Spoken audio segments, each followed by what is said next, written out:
All right, everyone, welcome back to the Dealmakers, where we go inside the minds of top performers in real estate, business, and beyond. I'm your host, Shane Hall, and today's guest is someone who has built a legacy in Annapolis that stretches from the lacrosse field to the mortgage desk. He's a former D1 athlete, a father of 6, how about that, and the current branch manager of USA Mortgage in Annapolis. But what makes Jamison Mullen's story special is the hustle. From pouring drinks behind a bar to producing millions in home loans annually, his path is one of grit, loyalty, and leadership. We're going to dive into Jamison's UVA days, how his competitive edge shaped his career, and what makes a great lender in today's market and deals that help define his journey. So let's get into it. Jamison, welcome, man. Thanks, Shane. Appreciate the intro. Absolutely, man. So let's go to the beginning. What was life growing up in Annapolis like? Oh, man. So I grew up on the hard streets of Cape St. Clair. I know them well. I tell folks, I had the pleasure of growing up in a little waterfront community like Cape St. Clair, kids running around everywhere. My next door neighbor actually was a babysitter. It was kind of like built-in friends already growing, get home from school and go over there. And she's the kind of babysitter that probably wouldn't fly today. Too many kids, kids. And she had a pool and it was, mayhem everywhere, but it was a blast. So my brother and I, kind of from early age got to socialize and, you're running around with, kids in Cape St. Clair. And back then it was jump on your bike and go find something to do. I haven't been to Cape in years, and I'm not sure how it is now, but I can't imagine a better way, than kind of growing up near a beach, fields right there, everything kind of contained in one area, and everything you need as a kid, and plenty of kids. I mean, your elementary school's right there. It was phenomenal. So, then both my parents were born and raised in Annapolis, so our family's been around for. Well, my mom's side, a couple hundred years. My dad's side, since kind of after the war. My mom grew up on Duke of Gloucester. My dad was out one of the first houses in Hammer Heights. No kidding. Yeah, so damn. Incredible, right? So we kind of knew everybody. My dad was somewhat of a local lacrosse legend. My mom, like I said, grew up downtown Annapolis.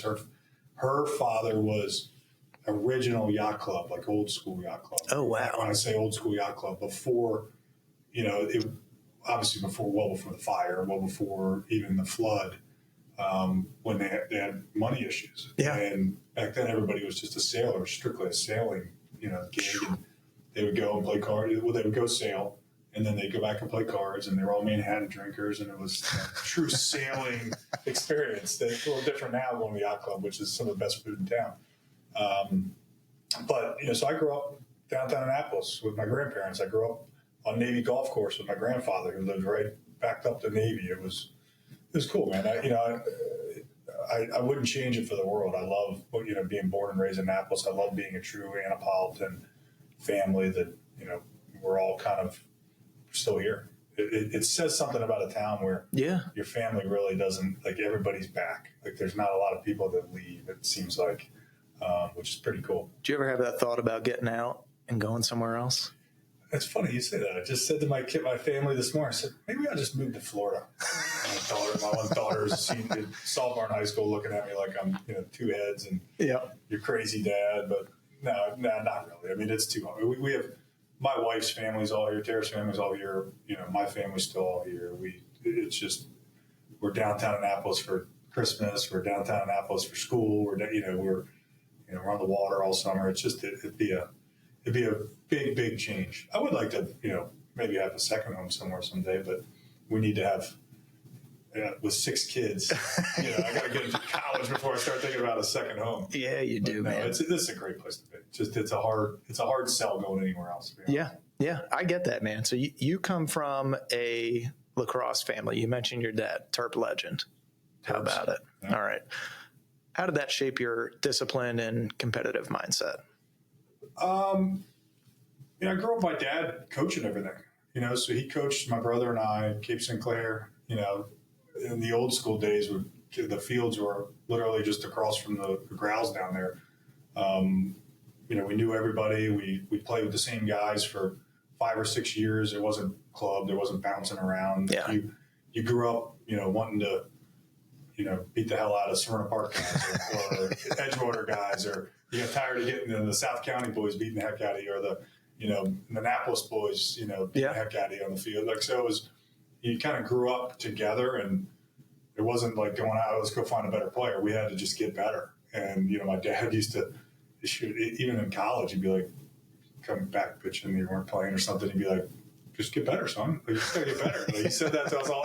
But that's kind of what we, and that's the mindset you got to have. It's like, you can't always be the victim, right? So, and that's what sports taught us. It was, look, you may not have the most talent in the world, or maybe you're super talented, but you're not using it. Like, you got to fight. You got to work hard.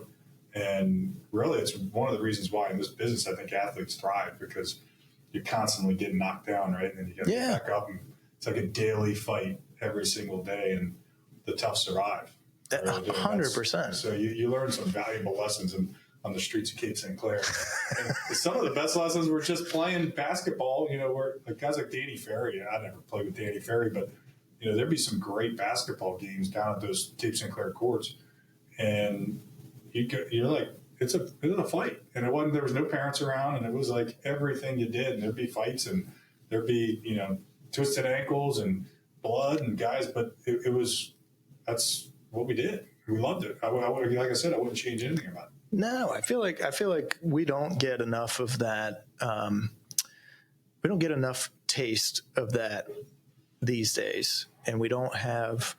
And some people might look at that as an aggressive mindset, but I really don't think it is. I think there's been too much coddling of our younger generations, and it's weird too, because the people the people that are doing it are the ones that didn't get coddled. Yeah, I know, it's our fault. It's a hard pill to swallow. Having 6 kids, I fight it myself. Trying to let them fall and get up themselves, or it's a fine line between supportive and like overbearing or helicoptering. Yeah, and there's a lot of helicoptering now, and I think some of it's because of the money. Sure. There's a lot of money in sports, so there's a lot of clubs. The parents paying $2,500 to put a kid in a club, they want some say, and they want to see some results. A little different than Cape St. Clair, Exactly. But back to with my dad, the being a lacrosse guy, there wasn't a lot of guys back then that played college lacrosse as coaches, so we had an added benefit having my dad, guys like my dad and Bruce Law. Bruce was a AD, I think, at Old Mill for years. His son played at Broadneck. We all came up together. I mean, if you look at the guys that they coached, I mean, Broadneck won 2 state championships back then. St. Mary's won, MIA championship when I was there with some of those guys. So, like, there was a benefit to having your dad knowing what he's doing. Now there's tons of us, right? Like, a lot of guys that play college lacrosse in our generation that are now coaching their kids. So it's a little like everybody seems to have somebody that knows what they're doing. Back then we didn't. So having my dad was a huge deal for us. Yeah. And going to Maryland games, I grew up going to Terp games, especially Terps hoops and lacrosse. Like that was we loved the hoops. Walt Williams days, and I don't remember Bias. I was too young for that, but a little bit. But then I remember Walt, and then Joe Smith. I remember being at the Joe Smith game when his coming out party. That was one of the coolest things ever. Growing up with my dad, I thought I was going to be a Terp. Like, I really did. I grew up, I was going to be a Terp, and I probably would have been a Terp if I hadn't gone to Charlottesville. For a visit, and then you go to Charlottesville. It's just a different. It's a totally different vibe, man. And I still love Maryland. I still love College Park, but it was just I think back then it was just something different for me, and I grew up going to Maryland. I was like, all right, I want to try something different. Yeah. I could see. Sometimes you look back and go, well, what if I had gone to Maryland? How different would it have been? Probably a lot. I mean, but I would have loved that too. It would have been fun. Yeah, you would have made the most of it, man. The College Park campus, even when I was there, was completely different than what it is today. Yeah. So I'm consistently amazed at their recruiting classes and people that they were able to get to sign up. It's amazing how good the school is now too. It is one of the top institutions around, and what folks don't understand about it, when they won that national championship in 2002, that totally changed the dynamics of University of Maryland. Not that it wasn't a good public institution before that, but as soon as that happened, you started seeing a new generation of kids from really around the country wanting to go there because they want to be a part of something cool like that. And Ralph Region, I think, had a couple good years after that too. And he certainly did. I remember talking to folks that like the applications almost doubled, I think, overnight after they won the championship. So it's amazing what sports will do, right? People, they change the academics at schools. They really do. When you have great sports, people want to go there. They want to go and watch it. You get more eyeballs on you. You get more revenue coming in, and people just want to be a part of something cool. Right. Sure. Well, you mentioned St. Mary's earlier. Yeah. So you grew up in Cape. What brought you to St. Mary's? Same type of thing. Mom and Dad were both St. Mary's grads. Okay. You know? But quite honestly, I thought growing up I would go to Broadneck. You know, I grew up, a good friend of mine, John Sveck, who's now a college lacrosse coach. Actually, he's in high school now, but he was a longtime college lacrosse coach. His mom taught at Broadneck. You know, we grew up, he and I, best friends, we walk up to Broadneck High School and we'd watch those games. We watch all those guys. There was guys that we idolized. So I thought I was going to go to Broadneck. And then as I got better at lacrosse, and it wasn't that Broadneck wasn't great at lacrosse, it was just I got the legacy of St. Mary's and my father, my uncle, my mom went there. That was kind of the draw. It might have been the opposite of why I didn't go to Maryland. I mean, it might have been I need to form my own path and not do exactly what my dad did. Yeah. You know, I don't. It's 30 years ago now, so it's hard for me to really, remember my thinking process. But anyway, so I go to St. Mary's. Rob White and Jim Moorhead were there. Jim Moorhead, legendary coach. Legendary. And by the way, so was I'm blanking on his name now. The coach of Broadneck, same thing, legendary guy. Clay White. Clay White, legendary coach. But Moorhead was kind of one of those guys that had been there forever. I don't think he ever lost out of league game, or maybe one ever. And St. Mary's was just so uberly talented. And I was like, I think I kind of want to go try that. I was young. I was probably a year younger than a lot of the guys in my class just because it was September birthday and back then it was different. Yeah. But, just ended up, I think somebody got hurt my sophomore year. I made varsity and I maybe started a scrimmage or something. And next thing you know, I'm a starter for 3 years. And, the story was written. It was great because I, could have gone differently. Sometimes an injury just changes things, right? And it might have been mono or something. But anyway, so ended up at St. Mary's and met my wife there. Met so many people that are lifelong friends at St. Mary's High School. So you did follow your dad's path. Yes, I did. And I'm still really involved. My dad's president of Rural Blue Club. We raise money for St. Mary's athletics, and so it's a true family thing for us. And I think it's kind of what it keeps us close, to be honest. And St. Mary's there's a lot of family still there. My football coach is still there. Yeah. And I still stop in and see him from time to time and talk to him. My daughter's there now.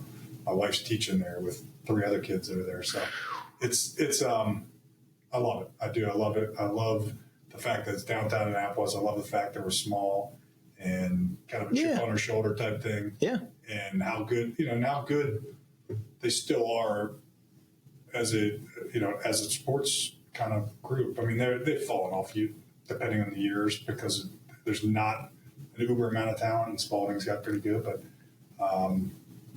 it's when they're years where they're just as good as anybody, and some of these schools are 2-3 times the size. There are. It's cool to watch, man. I remember I had so I went to South River. That was 2004, 5, 6, 7, and I remember playing on some awesome teams. Yeah, no, they had some good teams back then, and they've gone on to do very well in the public scene. But I remember it being it was an event going to a St. Mary's game, and they were just like the size of the athletes, the speed, the knowledge of the game. It was just so much more advanced than what we had.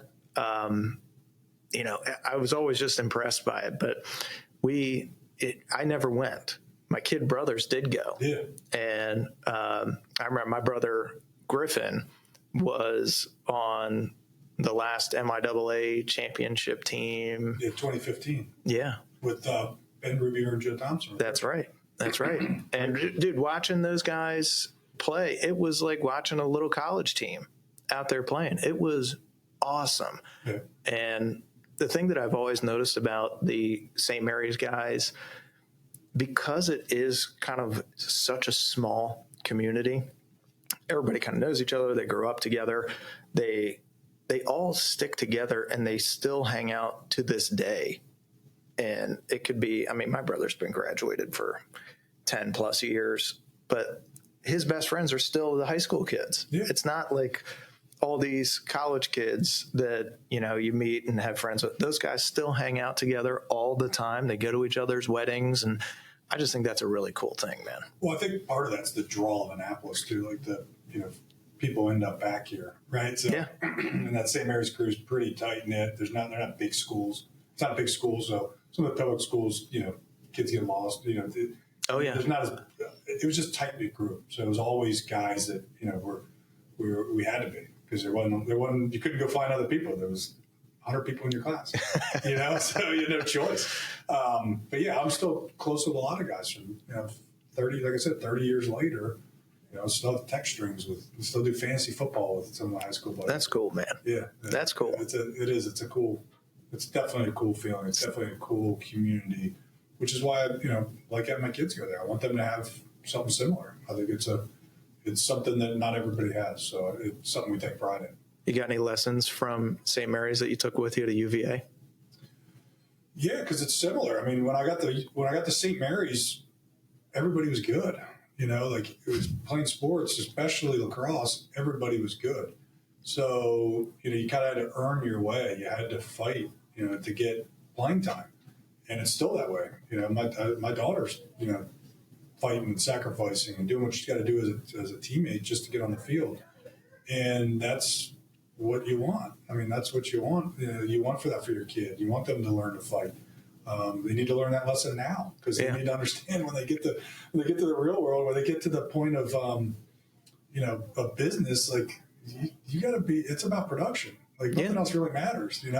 So, and when I got to UVA, it was just another level. There was so many good players. I mean, and now it's like players from all over the country, right? So like when I get there, you think you're some stud coming out of high school, and you get humbled quickly. Very. Which was, I was young. I was 17 when I got there, and it took me some time. It really did. I thought I would just, and I got to play right away, and took my lumps and had some tough times, but it definitely taught me that, look, it's no matter what, you think you should keep getting chances, or you think you should be just given, production. It doesn't work like that way. You have to produce, and because there's somebody behind you waiting to take your spot. Right? Always. And that's the key. That's what I learned at St. Mary's and took with me to Virginia, and it just was another level there. So that's incredible, man. Well, take me back to the recruiting days. What was recruiting like back then? Oh, totally different. So the summers you just went to like some camps, so like a lot of, maybe they got to see you at Carolina camp or Maryland camp or Virginia camp, or then they're top 205. They started doing that. Your old coach Cottle, and Tierney started that. And so we do 205, and it used to be an invite thing, and then it became a business. So they had more than 205 kids and had multiple sessions. But anyway, so that was kind of your club lacrosse per se. That was what you did. So a lot of the recruiting was actually done at high school games. So your coach, but I think back then a coach got to see you, in a real environment. Sometimes these club games they're just not. To me, they're not a real environment. No, it's like an AAU. Like there's not stakes. Exactly. Yeah. So, and I don't know who I was talking about it recently with. I'm like, if they recruited now, or like they do now back then, I don't know that I would have played at UVA, because I was more of a late bloomer. I wasn't really. I had a great junior year in lacrosse, and then that summer played well at 205, and that's when I was getting a significant amount of letters that summer. And Dom Starsia was probably the best at recruiting back then, and then Petro was at Hopkins as an assistant. Dick Adele was at Maryland. Who was it? Claremont at Carolina. Those were kind of my schools I looked at. Loyola, Cottle was still Loyola. And those 5 schools, you get to go on visits and like actually visit the school and be a part of, the partying. I mean, it was a party, a lot of times, but you got to see the guys and be around the guys more. It wasn't just talking to the coach. And to me, that matters. Oh, it does. You want to see what the group of guys is like. And I'll be honest, I liked them all. Like I didn't have a bad thing to say about any of them. I think Virginia was fun to watch at the time. They had Watson and Doug Knight and those guys playing, and I'm pretty good friends with both of them now. And, I looked up to those guys and was like, I want to play like that. And it was fast and, aggressive and just fun lacrosse. And that's kind of what, as an attackman, that's what I wanted. Yeah. I don't want to slow it down on guys like you beating on me. So we just wanted to run, right? So that was a little bit of the reasoning probably behind why I was just like enthralled by watching those guys play. But I mean, any of those 5 schools obviously would have been, I feel like would have been phenomenal choices. It just ended up going down there. And Dom was very good. Dom was a hell of a recruit, as good as it gets. And we just had an unbelievable group of guys. I say we could, besides like the top 10 teams in the country, we had better games a lot of times in practice, because we were so uber talented. Yeah. At all positions, and deep, probably 30 deep. Yeah. But the recruiting, it was definitely different. I don't think I early committed, and that was the fall of my senior year. Oh, wow. So back then, guys they'd wait till spring of their senior year. I remember those days when it was like there was 1, maybe 2 prodigies a year if you would commit during junior year. Right. And it was like, oh my God, that guy must be the second coming. Oh, yeah. I mean, this is unbelievable, because you couldn't sign anything until senior year. Now you get kids in like 7th grade. Yeah. I'm going here. And you're like, what? Luckily they capped that a little bit and they changed the rules because it got out of hand, and it's impossible to know a kid. I mean, I'm coaching around like an 8th grader, what they're going to look like even as a freshman in high school. No, they might stop growing. Right. So it got out of hand. And they fixed it a little bit, but it's still, in my opinion, a little early. It's become sophomore year is your big year, and then summer, because everybody's like on the phones September 1 of junior year now, which to me is still they haven't really even learned how to play high school lacrosse yet. Most of them. Most of them now. And see how to play at that faster pace, because it's different when you play club. You're playing only your age group, right? So you're playing everybody in say 2028 or 2029 class. Well, next thing you know, you go to high school, you're playing against 2026s. Senior, when you're a freshman, it's a different ball game. And some kids can handle that speed, some can't. And you don't know that, until a couple years in, really, and how they're going to do. And that's why, to me, if I'm a coach, and you're starting to see some of this where the no can't misses a lot of times are going early. Yeah. But I think they're holding on with the transfer portal, so they're holding on kids now to see if they adapt anymore to the speed, right? So, they're not taking a chance on 8 kids. They're taking a chance on 4, and then they're going to wait for another 4. It's kind of what I'm seeing, but, I could be wrong in that too. I'm not really talking to that many of them. I know the Navy guys and a couple other coaching staffs, but, it almost feels like their thinking has to change yearly now because of the rules are changing so fast. Yeah. Yeah. And that's such a tough age to project anything. Yeah. I was like you. I was the youngest in my class,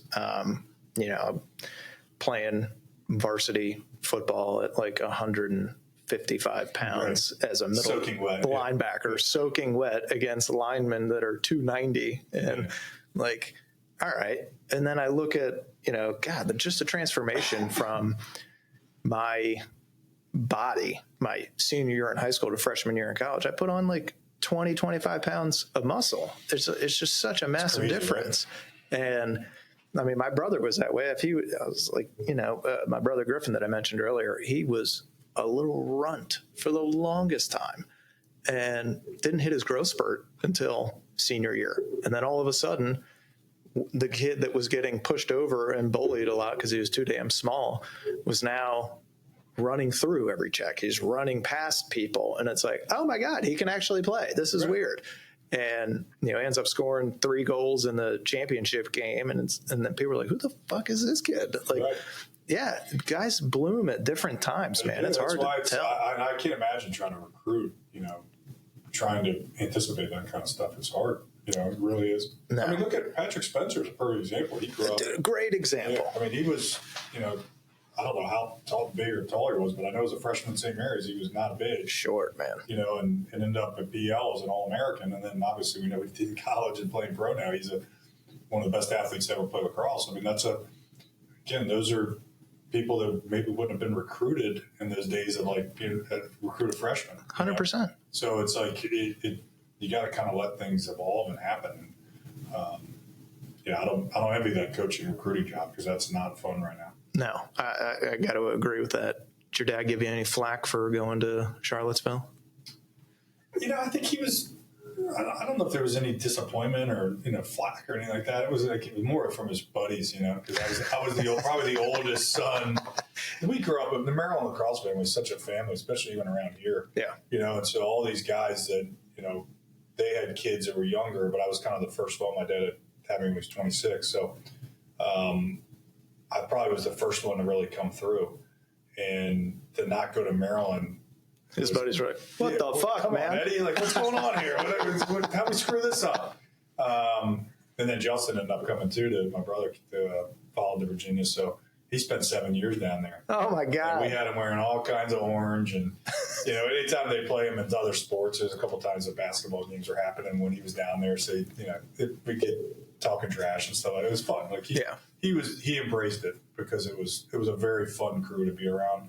The families were awesome. Obviously the guys are unbelievable guys. So he can have fun with anybody. So we had a lot of fun down there, but he's still Terp. He doesn't. Oh yeah. He doesn't wear orange anymore.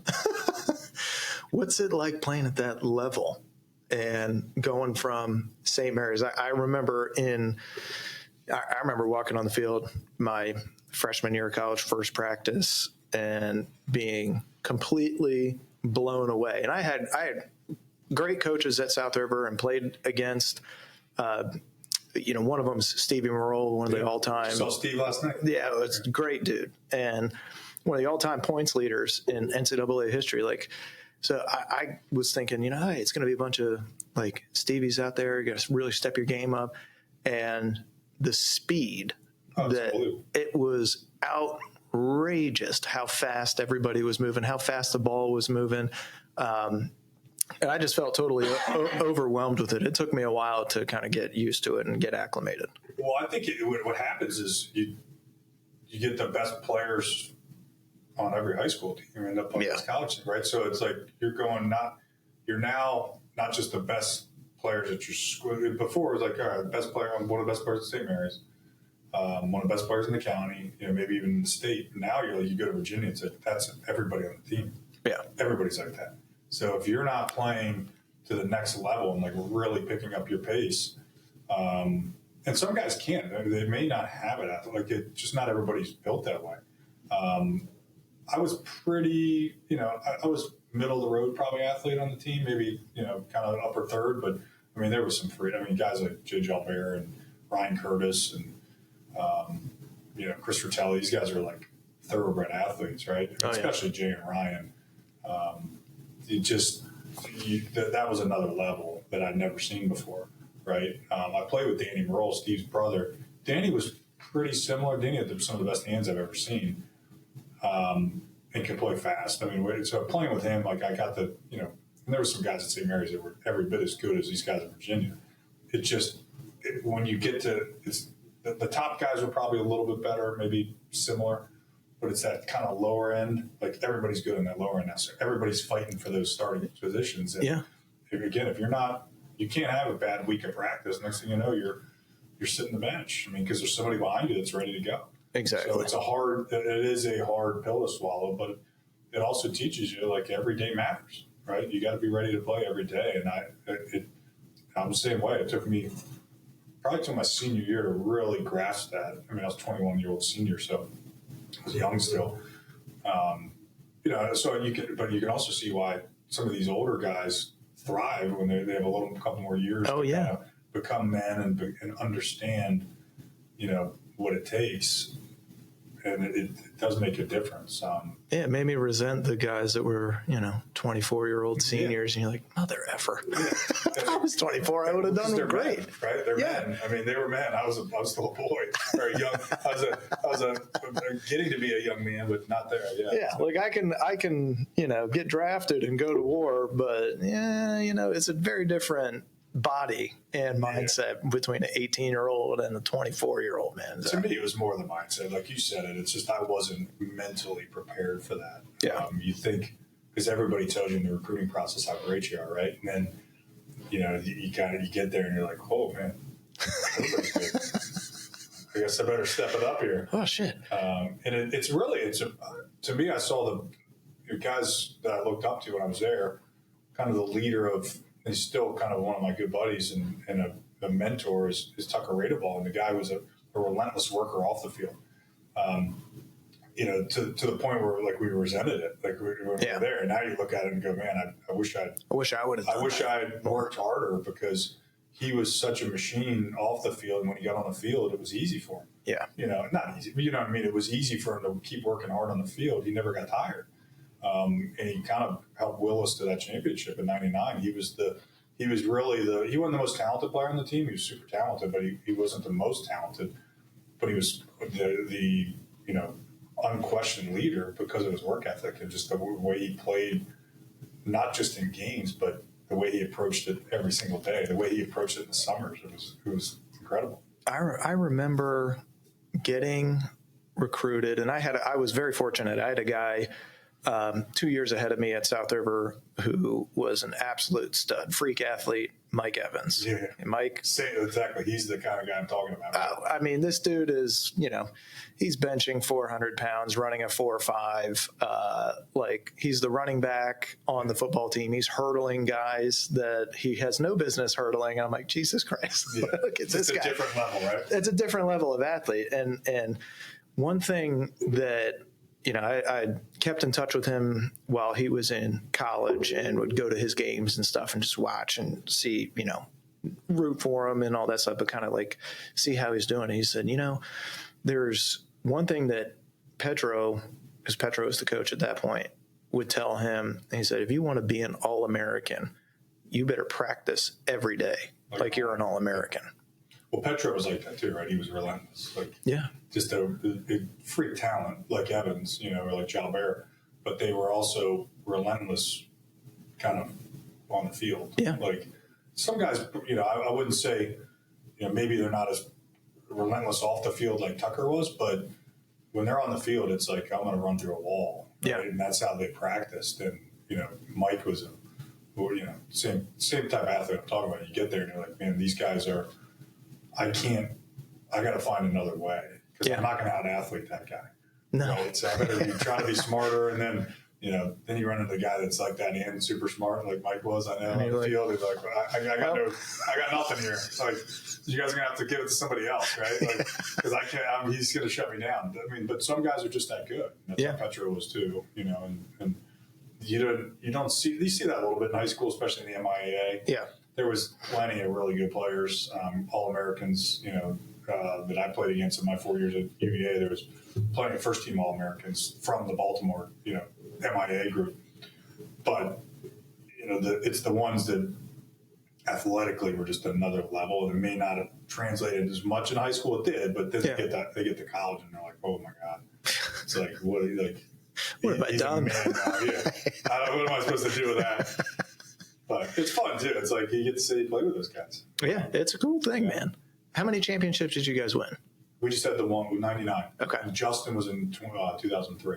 Gotcha. Yeah. Okay. So Dom was, first one is 99, 03, 06. And then maybe 2012, 11 or 12, something like that. Yeah, I think it was 11. Freaking 11, dude. Yeah. We lost to them in that game. It was disappointing. Yeah, that was the Monday game, right? You guys were just toast. And, dude, it was, Virginia, the kid that didn't play Saturday. Yes. It was on Monday.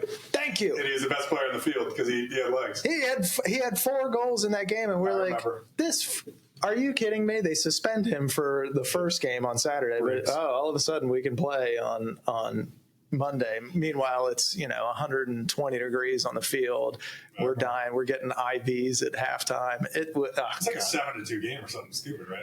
It was a final of that game. It ended up being like 9-7, but it was not like low scoring. It was low scoring. It was ugly. Everybody was dead.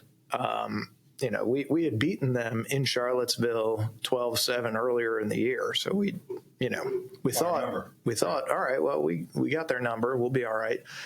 And that was Steele's year, right? Steele was Steele was Steele was there. His coming out, I remember. Yep. I mean, he was great before that, but I was like when he became the legend he was. Yeah. Just took over those playoffs. They had Steele, the Brattons, Gettleman was the goalie.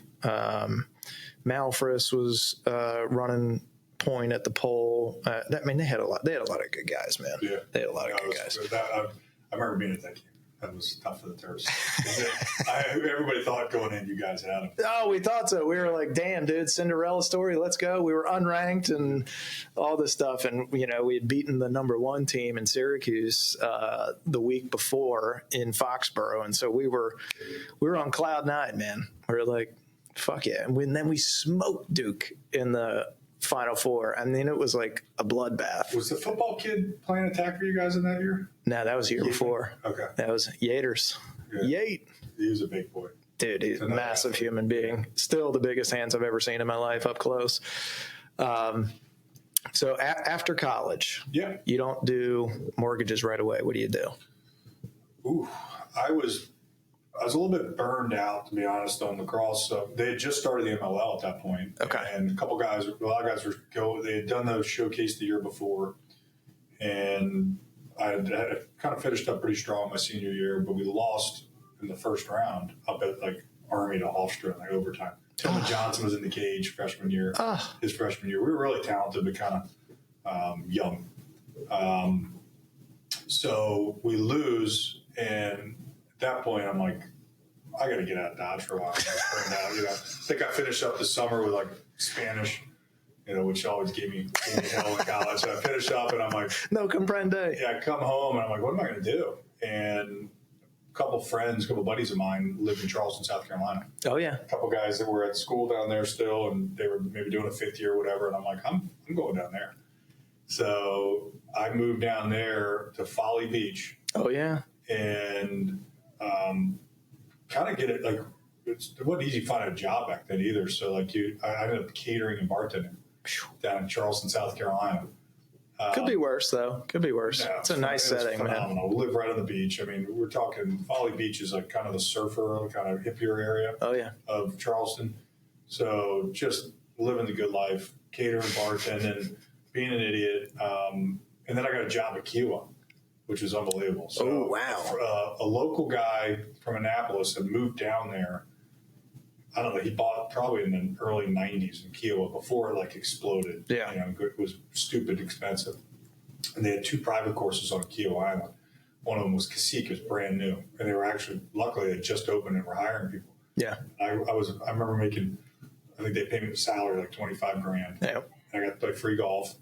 And I was like, a salary? I get a salary? Really? This is great. Honestly, it's the only salary I think I've ever had in my life. Really? Oh, that's so cool. So, I get a salary. I'm playing. I would show up at 6 a.m., work till 2, and then, just as a cart boy, basically. Cart barn guy would bring the carts out. And there was a no-tip facility, and that's why they paid us, it was one of those places, really nice. Yeah. But then we got to go play golf in the afternoons. That's cool. So I got to play a lot of golf. Was basically doing that, go home some nights we party. It became tough to like those 6 a.m.s because it was a 45-minute drive at least in the morning from Folly to, you had to go in town and then back out to Kiowa. Yeah. So it was tough, to be partying all the time and making it to work. So partying, we still had a great time. I mean, you're 21 years old, so don't get me wrong, we had fun.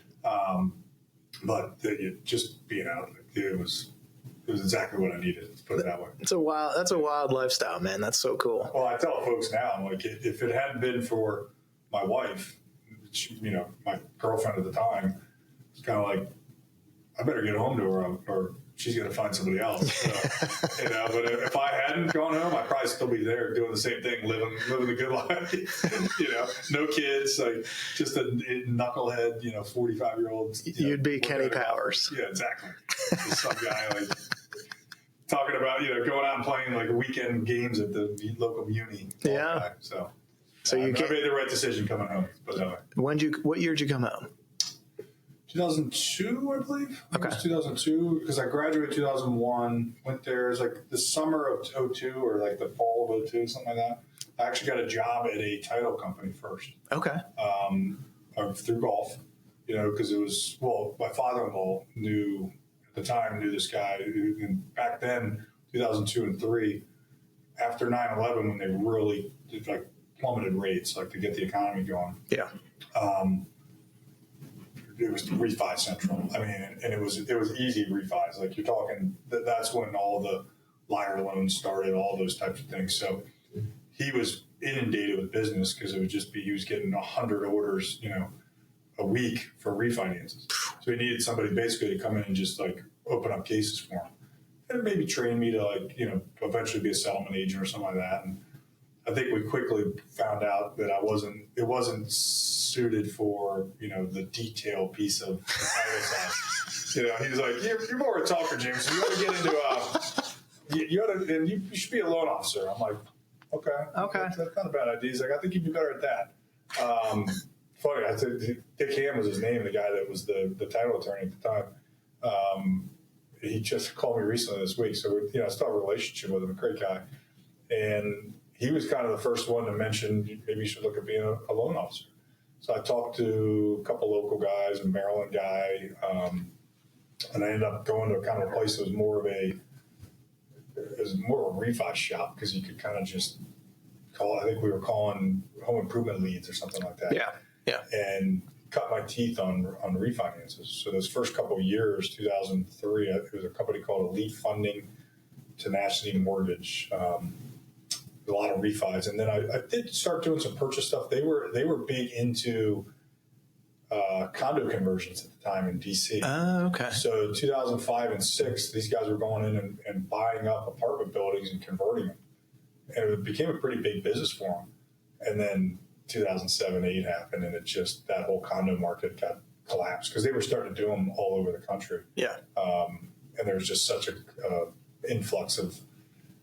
There was too many units on the market. Oh, I bet. Not enough buyers. Everybody was, everybody had already bought in the last couple of years with all these easy loans, and nobody could get a mortgage for years because of it. So, but yeah, that's how I kind of cut my teeth when I got home, and just one of those things where I didn't know what I wanted to do. So I got into real estate and started with title. And I'll tell you, getting the title first though does help you understand the transaction. Yeah, I got to talk to real estate agents. I got to talk to loan officers. You see how settlements go. You see the different. You start understanding the title piece of it, which is important stuff. And I mean, there's a lot of times where folks in our business don't get that kind of training in a different part of the business. Yeah, and so it's kind of nice. It's been helpful for me for sure. Like there's a lot of things easier for me to pick up on because of that. Yeah, when you understand the mechanics of the entire transaction and everything that goes into it, it makes it a lot easier when you see the full picture. You're working with all the pieces of the puzzle instead of just looking at the box and knowing, all right, well, this is kind of how it should go, but for sure we'll figure it out. Yeah, and you just get a full picture. Yeah, you just kind of see everything that's happening, and it also kind of lends itself to what part do I want to play in this? Yeah, that's true. Where do I want to be long term with it? So that's how I ended up in the mortgage side. Well, how has the landscape changed since you got into mortgages? Oh, how is it not? I mean, it's like, obviously we were talking about this off camera earlier, but the amount of change and just the amount of people it's unbelievable. I mean, there was probably 400,000 or 500,000 loan officers, I think, at some point. I don't know the exact numbers, but I think what it's going to end up being is probably like 80,000 after 20 years in this business. Damn. It's just the regulatory stuff after 2008 completely changed the game, and it made it very difficult for just anybody to do mortgages, right? So a lot of folks Plus, just the lack of volume back then got a lot of people out. Yeah. Yeah. So it's still the same basic principles of getting a mortgage, but back then, other than back then, if you could follow a mirror, you were getting a mortgage in the beginning. Once 2008-9 hit, completely changed, and it was full doc again, everything, and it was over the top documentation. But the premise, the change for me, and where I learned, I had to change again. You go to college, you learn you got to change your ways, you got to change your work ethic. I had to change not only my work ethic in the sense it wasn't easy anymore, but it was also I had to work smarter and go after certain avenues of business. The real estate agents drive business now, and they drove it even more back then probably. So I realized I had to get, more in tune with real estate agents and network more with agents, builders. God bless you. Yeah, because you want it to be a full, most agents want a full service operation. They want some of it's the control piece. They also want their customer to go through a great experience so that they come back to that agent. A lot of what happens, right, in the transaction, if things go sideways in the transaction, even if it wasn't the agent's fault, they just will associate a bad experience with the agent. Yes. Right? So that's why it's so unbelievably important to have mortgage people you trust that are going to give your customer a good experience. And so what I learned is you better prioritize customer service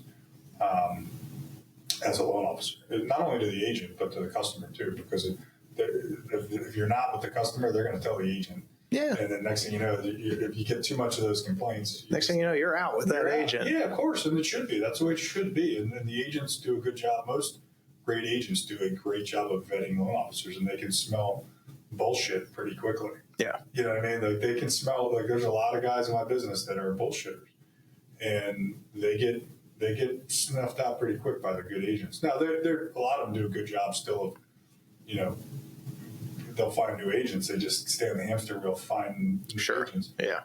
But they're always looking for new agents, right? I've always been a relationship guy, and I want to have 20-year relationships. I want to grow with agents, right? I want to grow with you, help you build your business. Same thing on the builder side. Do a lot of new construction, and I've grown my business with the builder as they've grown. And I think it's to me, it's just a more fun way to do things. It's kind of like what we were talking about earlier about, Cape St. Clair, you grow up in third grade until eighth grade playing with the same guys, and you want to grow with them, right? It's a great idea. A lot of times it's very parallel to that. It's not just a transactional thing. It's like, some of my best friends in the business are agents, or, they're agents I've been working with forever, builders, or, guys that I would invite to my birthday party. And that's what you want.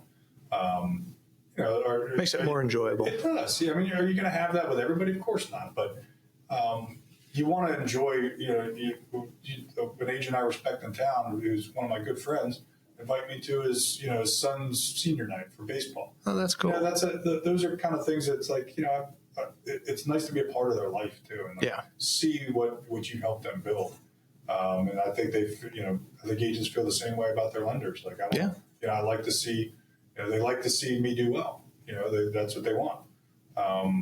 Same thing on the builder side. And titles, everybody, you can kind of see over the last 20, 25 years, that's how the great people in the business have built their business. There's not a lot of just transactional folks that are just grinding the phones all day long. They're building relationships. Yeah. And we've had and this is slightly off topic, but I promise I'll weave it back in there, Trump style.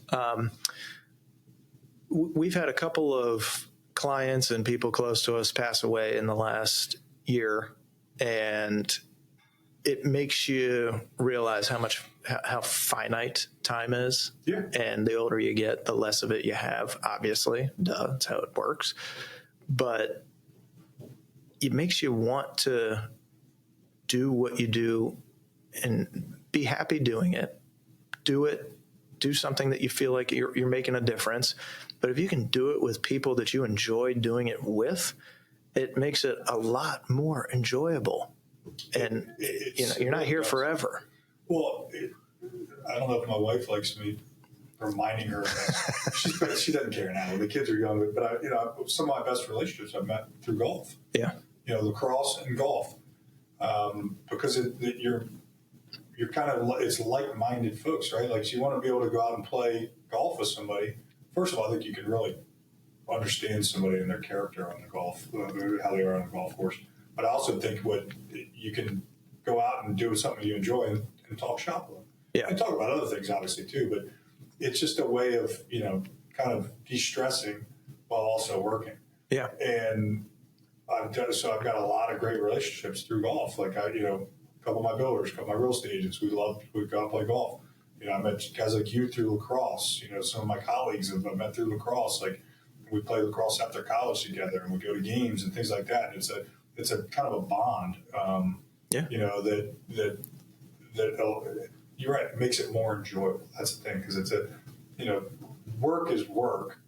And I love doing mortgages. I love helping people get houses. I love getting a phone call I got the other day from a young couple that they were just letting me know they were out their first day at the house, and the kids were outside and running around, right? And they're just thanking me, things like that. But I won't talk. I'll stay in touch with them a little bit, but I don't talk to them weekly or monthly like I will some of my agents or some of my builders, sure, title guys, things like that. So like you want to have people that are in it with you. Exactly. That's in the trenches with you, doing it every day.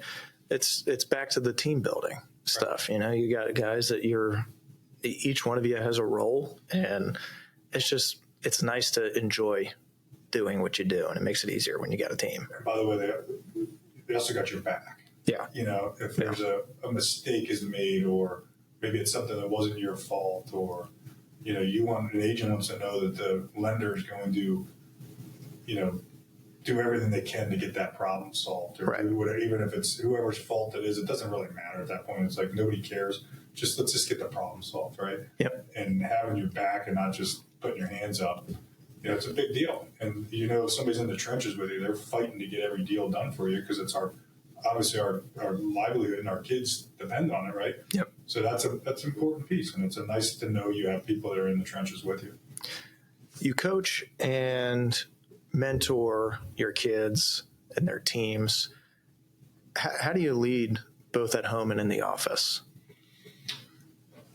So having 6 of them, it's a lot, man. It is, and but you understand that their personalities, every single one of them is different, right? Yeah. And so my oldest daughter, I coached her for years, and I could say anything I wanted to her, and I could be the hardest on her, and she'd be fine. Like, she would let her roll off her shoulders, and it allowed me to be hard on other kids and make it look like I was just as hard on, I wasn't just hard on them. I was hard on my daughter the hardest. And if she could handle it, then they could too. My other kids are all different with that. Some of them they're not all the same. I've noticed the same thing with the kids I coach, right? Like, everybody's personalities are different. You got to see what motivates them. It's no different than in the office, right? Like, some people need a pat on the back. Some people need a kick in the butt. The great leaders, and I wouldn't put myself in a great leader category. I do my best. I try to lead by example, and help people when I can and be responsive. That's kind of my leadership, traits. I mean, that's my style.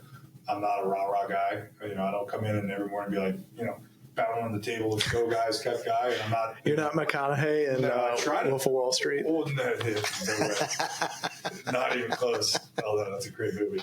And I'm not even like the smoothest salesman talker. So like, even like coming in and listening to me talk. I mean, I think guys my folks do probably benefit from hearing some of what I say, but it's not like I'm a hard sell. I establish my clients, trust kind of the same way I do with my referral partners. It's, just straight honesty. I'm not smart enough to remember lies. So right. I'm or BS. That's a great way to put it. I try to sound as professional as I can, and as, what's the word? Basically I'm trying to, like, I know what I'm doing, like, as informative as I can, like making them feel like I actually know what I'm talking about, which I kind of think I do. Yeah. At least I hope I do. So, as far as, leadership wise, I think that's kind of all you can do, like lead by example. Now, with coaching is slightly different because you're kind of, you're forming everything on a daily basis. You're putting it's when you're leading the loan officers or a team, you got to kind of give them some freedom to sell how they sell best. Yeah. Lacrosse, you still have to kind of work more as a team. It's a little more individual in our business. But again, it's still the biggest thing is the personalities. Like you just got to manage different personalities. Some kids can handle you yell at them. Some kids can't. Some kids can be the scapegoat and they play better. Some kids need to be told they're the greatest thing ever. My loan officers the same way. In fact, probably more so. Yep. Right. What's one of the most underrated traits of a top tier mortgage broker? Responsiveness. Yeah. I'd say there's two things. I work with Sam Rosenblatt, who's probably the top loan officer in the region, has been for 10, 15 years, at least one of them. And, Sam is incredibly responsive with his customers. I've kind of built mine the same way, responsive with your referral partners, because a lot of times you need quick answers. Folks need quick answers. Yeah. So if you're not getting back to them that day, you better be getting back to them the first thing in the morning. They better know why. Or, sometimes it's a quick text, hey, I'm at a funeral with family. I can't make it. Do you want me to have somebody call you? Or can I call you tomorrow? Most, like 95% of the time, you just call me tomorrow. Sorry for your loss. It's responsiveness. The other thing is problem solving, which is the harder part. So the responsiveness is, that's probably 75% of being a great loan officer, and you can make an awesome living if you're just responsive. I think the top tier guys are the greatest loan officers I've seen. In fact, the greatest real estate agents are problem solvers, and there's a bit of a difference in intellect there. Like you got to obviously be smarter, right? You can't just be I'm just going to grind out the work. Like so, there's another level of good there. So I would say those two things. I mean, one of my old mentors used to say, just do what you say you're going to do and call people back. Yeah. He's like, that's 90% of the business. And I agree with him there.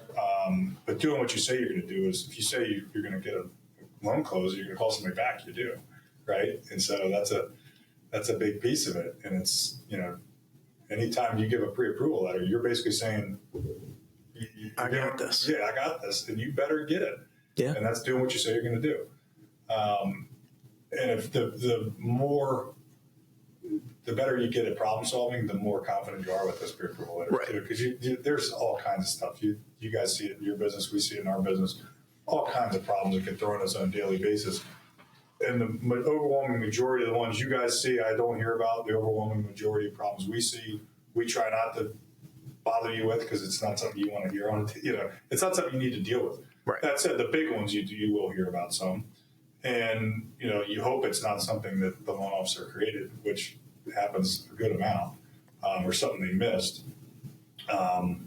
So, I guess if you want to throw in doing your due diligence up front, getting documents. One of the things that changed my career was a blow-up deal, 2011 or 12, something like that. It was back in the day when financing, you had to get everything. You're getting tax returns on a W-2 employee. You were getting, all their bank statements. You're getting, basically blood samples, everything you possibly get. I mean, it was crazy. But it taught me to be, to get all that stuff and review it up front, be thorough up front, rather than, we'll get it, 2 weeks down the line. No, I started asking for it up front. But I had one in particular deal that, I missed a guideline on. It was a crazy guideline on a jumbo loan. And I'll never forget it, but it changed my career in the sense that, you got to be diligent up front and really comb through guidelines on products that you may not know. Now, since then, guidelines have changed so much. Yeah. So it's like, it's not as crazy with some of that stuff, but it definitely taught me because that customer, even though it was really a crazy one, they'll never do business with me again. They shouldn't. I don't deserve that business. But that, everybody has those stories, and it really is how you get up from it, how it shapes you as a loan officer. Do you just brush it off and say, it doesn't matter, it wasn't my fault, or take responsibility for it? Say, a lot of guys would have missed that, but I'm never going to miss it again. Yeah. Right. And I think that's what the great ones, they don't do that. They don't miss anything. Well, you mentioned that deal. Do you have any good ones that kind of tested you or that you're proud of? One of the first builders I ever started working with, I'd been we had these kind of mini refi booms after 2010. And so I'd get some of that, and I was doing some purchase business. We started to build my career. But I was kind of feeling like with all these kids, I needed somewhat more some more consistency. So I'm like, I need to branch out and find some other ways of getting business too, just to add them. So I reached out to this builder again I had a contact through playing golf, and they just happened to be looking for another lender at the time, and played golf, and they threw me a tough deal kind of at the end of the year. And it was a kid right out of dentist school, and he was becoming a dentist, but he's a 1099. Yeah. And you and me both know, 1099 employee like you guys are, you got to have somewhat of a work history to know how the expenses are going to look, right, before you can get a loan. And my mentor at the time, he and I got into it and dove into it hard, and the builder put some pressure on us to get it done. Because it was back when builders, anybody went through 08 as a builder might have had it worse than even the lenders did. Yeah. These guys had purchased land and had things, and they were losing their shirts. Yep. And so these guys were trying to rebuild their business, and they really needed to get it done because their credit lines the next year depended on what they closed the year before. And so closing this by the end of the year was a huge deal. Well, I worked on Christmas Eve to get a loan approval, and then worked on, we had some conditions we had to get to. So I'm working on New Year's Eve, not all night, but we ended up getting this thing closed. And I've been working with them ever since. That's 15 years ago or 13 years ago. So you never know that one deal that's going to change your career, which is why you got to kind of treat them all, with the utmost respect, because something could just change it. So you could save a deal or, get a deal done that, on a timeline that nobody else could do, and next thing you know, that's your referral source for life, or that's your partner for life. So that was probably one of the ones that, I think about as, one of the more important ones that ever got done. Definitely proud of that. Yeah. But I think the one I talked about before that, the one that beat me up, the one where I missed something, it was that's the one I remember more. You just I can't ever let that. Like that athlete mentality. I remember the losses more than I remember the wins. Exactly right. Yeah. How do you balance being responsive and being everything for the client, but also having 6 kids, a wife that needs you? That's something that I think top agents struggle with, top brokers struggle with. Have you been able to find that balance, and if so, how? Yeah, it's getting better. The better the older I've gotten, the more I've learned to shut it down a little bit and just be, you're still responsive. I mean, the problem with the phones is that you can do it from anywhere, right? So you go on vacation and you're like, I can't miss anything. But I've learned to trust my team more, or at least try to trust them. That's a tough thing. Yeah. I talked to my dad at Aussie about that. My dad's ran a pretty big CPA firm that his father had started. And my aunt took it over, and they built it, to a pretty good size. But he would tell me he even struggled with trusting your team, with your work, because, nobody's you. You take responsibility for what you're doing. So, but the more you trust that you've trained them properly, or the more that they prove that they're ready to go, it's on you to trust them, because they want that. They want the responsibility, right? So I've gotten better with that. But it's still a struggle, you're still trying to be there and be present for them. And it goes quick, so I've already got one in college, and my youngest is 10 now. It's hard to believe. We were still playing lacrosse, and my kids were running around, right? And it happened so fast. And I honestly, I'm enjoying them as much as ever now, because they're older and you can talk to them a little more. The teenage daughters thing is a little something to figure out. They all of a sudden have an attitude. They don't look at you as their hero dad anymore. It's like dad's the one that's a pain in the ass, and mom. But they do have their personalities now. You're seeing them become young adults, and my daughter in college, another one going next year, and it's like you kind of realize, all right, I did something right. Yeah. And it's nice to also be like, look, I busted my butt so that they can have, the things that they want to have. So they can have the stuff. But the one thing I will tell you is having 6, they had to fight for everything too. Right? So it's not like we didn't have endless amounts of money or anything. So like, guys, you gotta go work on your own. You gotta earn this, that type thing. So it does, having 6 of them, they learn pretty quick. That's cool, man. Yeah, for sure. Well, let's do a little rapid fire Q&A before we wrap. Yeah. What's your favorite? Excuse me.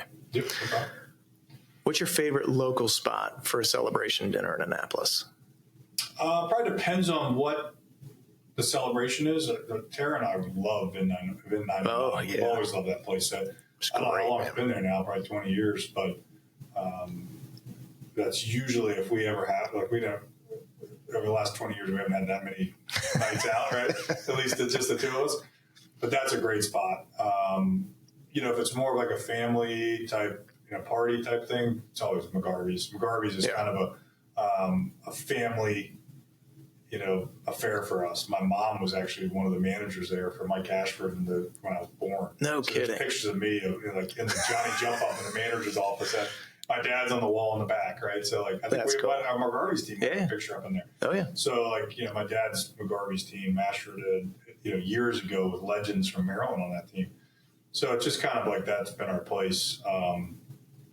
We go there for Christmas Eve every year and see the same folks. That's cool, man. So I love it there. There's Chop Tank's great now, like some of the newer spots, but of the ones that I would say if I had 2, one for my wife and I to go to on or the family to go to for a real nice dinner, probably Vin 909, maybe Lunas. Yeah. And then the other McGarvey's is the clear-cut bar. The old staples, man. She's the staple, right? One piece of financial advice you wish more people followed. Start saving early. It's never too early to save, and pay attention to your credit. I think a lot of kids don't understand it's important to pay your bills on time. Yeah. And then people get too far down the line, and then they go to buy a house, and like, well, why can't I get because you got late? Well, it was just a $30 late payment or something, but it doesn't matter. It's a pattern, right? So I think our financial literacy is probably one of the biggest flaws of our school systems now. That's come up a few times on the pod. Has it? Yeah. And to me, I feel like that's one of those things where I was lucky enough to have a CPA father. Yeah. So conservative, very, very much a trusted advisor to his customers. And so my grandfather, even more conservative. Great Depression. World War II veteran hero. So we were just a conservative family. So it was don't overspend. Don't save your money. And then I'll never forget an old school agent, Dave Wright, from years ago, was a friend of my father's, said to me, Jamison, as soon as I got in the business, save your money. He said, because you're gonna have times where he's like, just make sure you save your money. So in our business, that would be the biggest piece of advice. Yeah. Save your money. Save your money. You never know when you're going to need it. Hardest part about being a mortgage broker? Probably the hours and the unpredictability of the hours, I would say. To me, that's the toughest thing probably about your guys' business too, right? Yeah. You just don't, you're kind of always on. Yep. I'd say that's the toughest thing. There's no 9 to 5 to it. And even there's not a lot of vacations. You can try. Yeah. But good luck, right? Exactly. So I'd say that's the toughest part. Best part of being a dad of 6? Just having them around you all the time. It's just kind of like you're never lonely, which is nice. Do you wish you had some alone time?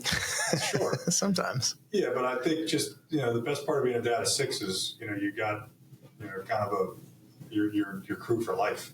Yeah. That's cool. Your people for life. So, and they're all great kids, and they're all different. That's probably, I'd say that maybe the best thing though is seeing all the different personalities. It's just and the different people in your family that they're kind of like. Yeah. That makes sense. This one's like mom. This one's like dad. This one's like my grandfather. This one's like the uncle. Like you can see the personalities coming out of them on different people in the family, which is very cool. That's cool, man.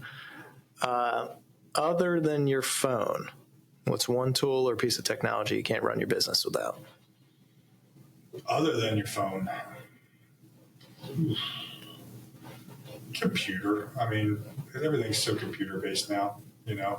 I guess I could write everybody's info, but it's almost impossible to do what you need to do without having a computer. All of our technology, because you can do it. Nobody wants to print anything anymore. Yeah. In fact, this is actually a cool story. When I worked at a bank years ago, they were initially trying to go to the paperless stuff. It was like 2007 or 8. And the first month they did, they saved $400,000 in paper costs. And then it went away from that. Everything was paper again after 2008 and 9. But then as we've gotten back into like everything's, right, you guys probably don't print anything anymore. I mean, all the contracts are all done paperless, and all of our disclosures are mostly done paperless, except for the stuff that has to be recorded. So you can't really do anything without a computer anymore. Yeah, no, I agree. UVA or St. Mary's, you had to get the band back together again. Which team's going to win in the backyard tournament? UVA versus St. Mary's? Yeah. Oh, that's a good question, because a lot of those St. Mary's guys all played major D1 college too. Probably UVA, but it would be closer than you think. I mean, we were number one team in the country in high school, so that team was uber talented. I mean, it was an all-star team of Anne Arundel County, frankly. Minus a few guys, but it was incredible. That's awesome. It'd be close, but UVA. What's your pregame pump-up song? Now, because I coach the girls, probably like Pink, Raise Your Glass. I was in the car and I put that on, and I'm like, embarrass my daughter with her friends in the car. If it were me, it would probably be like me actually playing still. Probably some sort of like Led Zeppelin, one of the Led Zeppelins. So there's like 50 Led Zeppelin songs that I could pick, and or maybe Rage Against the Machine or something like that. But now, because it's my kid. Oh, I'll tell you this: my boys, they love gangster rap. Of course, yeah, man. NWA is a huge one, Dre. So I love NWA. What's the one? Express Yourself.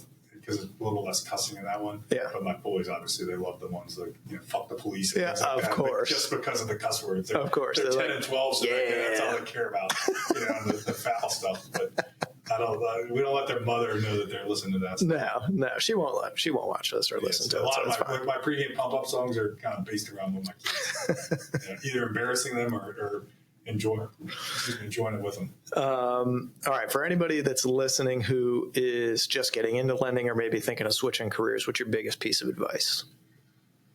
Know what you're getting into. And then, frankly, if you're going to do it, you got to be 100% in. Yeah. You can't do this. I understand that some folks need to maybe bartend on the side or wait tables as you're getting going, or work another job. But I would tell you, it's probably going to take you longer to get going that way, because it becomes a 18-hour-a-day job. Not because you're constantly sitting at a computer working, but you're always thinking about it. You're always working on it some way, right? So it's real estate agents and mortgage guys. We are 100% commission, so you have to be kind of always on, right? You're always thinking about it. So I would say, don't just, if you're going to do it, you got to be 100%. I'm doing this. It's like you're going to run a marathon. You better be all in. Oh, you don't just get out there and try to run a marathon, right? You got to prepare. I've made that mistake. Yeah, exactly. Right? It's not good. No, it's bad. This is a marathon, man, and treat it that way. So you got to it's a daily grind to get yourself ready for it, and know you're going to get your butt kicked, and it's probably going to take you. I was pretty tight for a long time, a lot of the Northwestern Mutual guys. Sure. And I learned a lot from their sales techniques and what they did to build their businesses and selling insurance. And they were very good at, calling everybody they know and then asking them to call everybody they know, or you're asking them for 6 people, and they kind of did that 6. Oh, yeah. Just kind of exponentially grew their call pyramid and built their businesses that way. And it's kind of like, I would say some of it like that with us, but it's more of the fact that you got to go all in. It's going to take you probably 2 to 5 years. And if you don't go all in immediately, it's going to take even longer. So the more all in you go at the start, the faster you're going to start seeing results. And I've had some guys that I managed at my previous company, some guys that I manage now that I'm seeing that where they're all in and they're crushing it already. It's fun to see. It's a cool thing to watch, man. It is. Where can people find you if they're looking for guidance, mentorship, or just want to work with your team? Call me. Yeah. I mean, my phone, just my cell phone. I work right here in Annapolis. I'm on Riva Road, so my office is always open. I love anybody young and aggressive and hungry and poor, those are the ones we want because they generally the resourceful, athletes or the card players maybe, or maybe you're in a different type of sales. I've seen some guys from car sales that have really killed it in mortgage because they understand, what it takes. They understand the grind. There's no shortcut. So if you're in a different career and you want to talk to somebody, please give me a call. I'd love to just tell you about how shitty it is at times and how great it is too. Well, it's honesty and authenticity, and I think that's what people want. Yeah, to me, here you don't bullshit them. Exactly. Jamison, this has been great, man. Great being here. I appreciate you coming on and doing this, from bartender to branch boss, lacrosse player to mortgage pro, and one of the most trusted names in Annapolis real estate finance. If you got value from this, share it with a teammate, a fellow agent, someone navigating the mortgage maze. Until next time, keep making moves. This is Dealmakers. Thanks, Shay. Yeah, man.